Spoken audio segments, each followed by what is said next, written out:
The next day, Rose woke up feeling worse. Her throat burned, her head throbbed, and her limbs felt like lead. She could barely sit up without feeling dizzy. Her phone buzzed incessantly on the nightstand. A text from her mom: "Can you pick up decorations for the party? Don't forget the catering menu." An email from Mr. Carver: "The client loved the report. Can you prep another for next week? Great work." A voicemail from Amanda: "Hey, I need your help picking an outfit for my date tonight. Call me when you can." Rose groaned, sinking deeper into the covers. Her body was screaming for rest, but the weight of obligation pressed harder. How could she let them down? She dragged herself out of bed, barely able to stand, and shuffled into the kitchen. Every movement felt like a monumental effort. As she reached for a glass of water, her phone buzzed again. Her brother this time: "Hey, I need you to check my cover letter before I send it out." "Thanks." Rose leaned against the counter, the room spinning around her. "Can't they see I'm not okay?" she wondered. Or do they just not care? By evening, Rose was back in bed, her laptop open as she tried to tackle the endless stream of tasks. Her head pounded with every keystroke, and tears blurred her vision. Her mother called, her cheerful voice oblivious to Rose's exhaustion. "Rose, the florist just called. They're out of lilies for the anniversary party. Can you sort it out? Oh, and don't forget about the catering." Rose opened her mouth to respond, but her voice cracked. "Mom, I'm really sick. I don't think I can." "Nonsense, sweetheart. You're always so dependable. Just a quick call, and it'll be done." "I know you'll figure it out," her mother said, cutting her off. When the call ended, Rose stared at the phone, her chest tightening. The house was silent, save for the soft hum of the heater. Rose sat alone on her couch, her laptop discarded beside her. Her phone was dark for the first time in hours, leaving her in rare, uncomfortable stillness. She thought about the week, about fainting in the office, about the calls and texts that hadn't let up even when she was clearly unwell. "No one notices how tired I am," she thought. "No one cares how much it costs me to keep saying yes." Her mind flickered to her sacrifices, the skipped meals, the cancelled hobbies, the dreams she had shelved indefinitely. And for what? To keep people happy? To avoid conflict? Rose stared at the dusty canvas in the corner of the room. She had bought it with so much hope, imagining herself creating something beautiful. Now it felt like a monument to everything she had lost. Her throat tightened as the thought hit her like a punch: "No one sees me." She whispered into the silence, her voice trembling with anger and sadness: "If I disappeared tomorrow, would anyone even notice?" The room was dark now, lit only by the faint glow of the street lamp outside. Rose sat motionless, her hands trembling. The question lingered in her mind, heavier than anything she had ever carried. What if I stopped? She didn't know the answer, and that terrified her more than anything else. I wondered, what if I lived for myself? Rose's body had demanded rest, and for once, she had no choice but to listen. Wrapped in blankets, sipping lukewarm tea, she lay on her couch, staring at the ceiling. The phone was silenced, her laptop shut, things she had never done intentionally. The stillness was foreign, unsettling, but also strangely comforting. Her eyes wandered to a dusty paperback sitting on her coffee table. It had been a gift from a colleague, long forgotten amidst the chaos of her life. The title caught her attention now: Unburdening Yourself, The Courage to Say No. With nothing else to occupy her, Rose picked it up and flipped to the first chapter. The words struck her like lightning. You are not defined by how much you do for others. True self-worth comes from honoring your own needs and desires. She paused, rereading the sentence. Could it be true? Could she matter outside of her usefulness? As she read further, the book spoke of boundaries, of saying no without guilt, of reclaiming control over one's time. What would your life look like if you put yourself first? The question hung in the air, daring her to answer. For the first time in years, she allowed herself to wonder. What would her life look like? The words of the book stirred something deep inside her. She set it down and closed her eyes, letting herself dream. She imagined herself painting again, the colors swirling together on the canvas as her favorite music played in the background. She pictured herself in a bustling classroom, learning graphic design, her ideas coming to life. In this vision, she wasn't rushing to please anyone. She was living on her terms, pursuing what made her happy. A faint smile crossed her lips, but it was fleeting. The doubts crept in almost immediately. What if they don't understand? What if they hate me for it? Her chest tightened, and she shook her head, banishing the vision. But the seed had been planted. That night, sleep eluded Rose. Instead, memories surfaced, ones she hadn't revisited in years. She was 8 years old, standing in the kitchen with her mother. Her mother was stressed, juggling dinner and a ringing phone, and Rose had wanted to help. "I set the table for you, Mommy," Rose had said, beaming. Her mother had paused, then smiled. "Good girl, Rose. You're such a big help." The warmth of that praise had filled her young heart.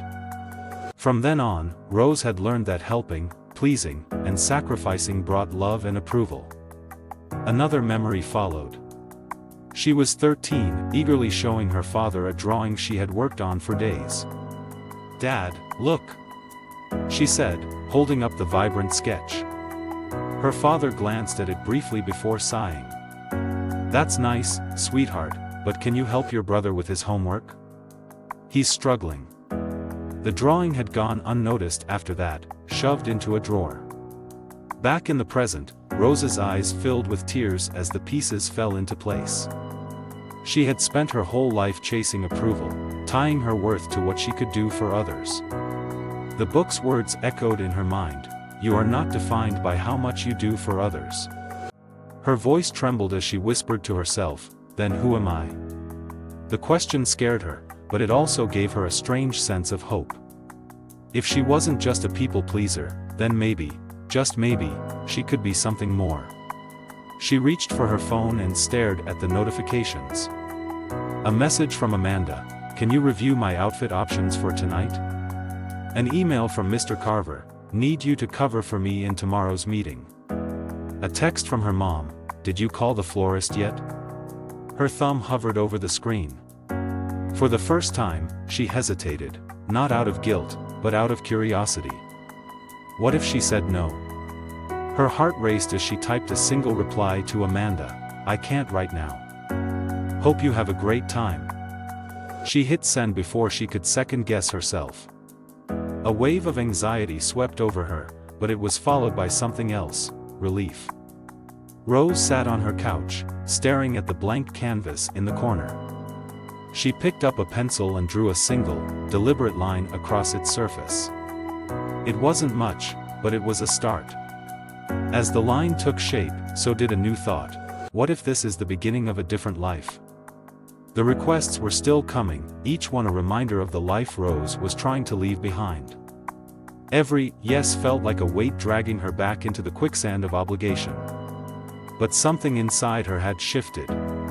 The book, the flashbacks, the failed attempts to stand her ground, all had led her to this moment. It started with a text from Amanda late one evening. "Hey Rose. Big favor, can you pick up decorations for the event tomorrow?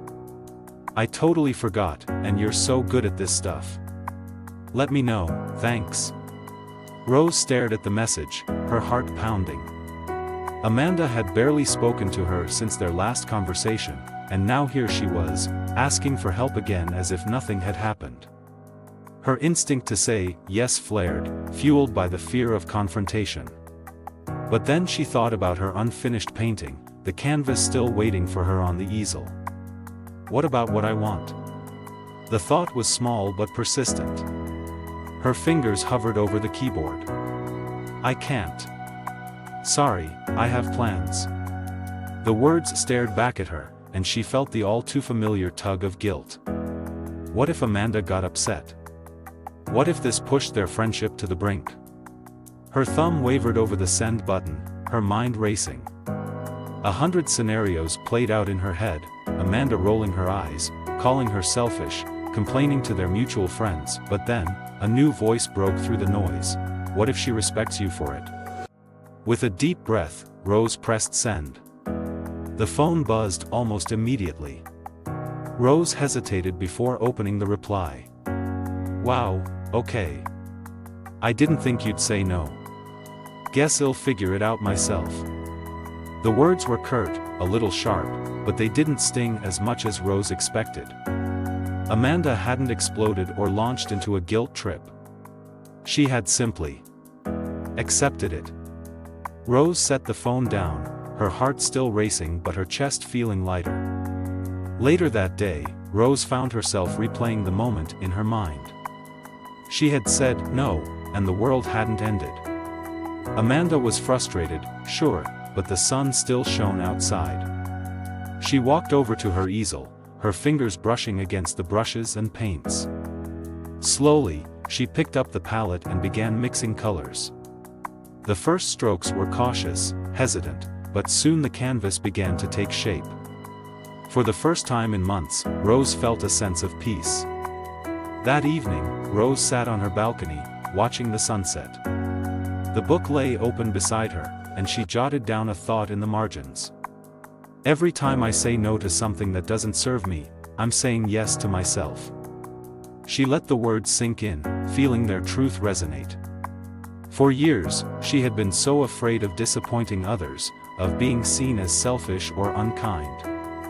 But now, she was starting to understand that boundaries weren't walls, they were bridges to a life where she could finally breathe. Rose's phone buzzed again. This time, it was her boss, Mr. Carver, asking if she could stay late to finalize a report.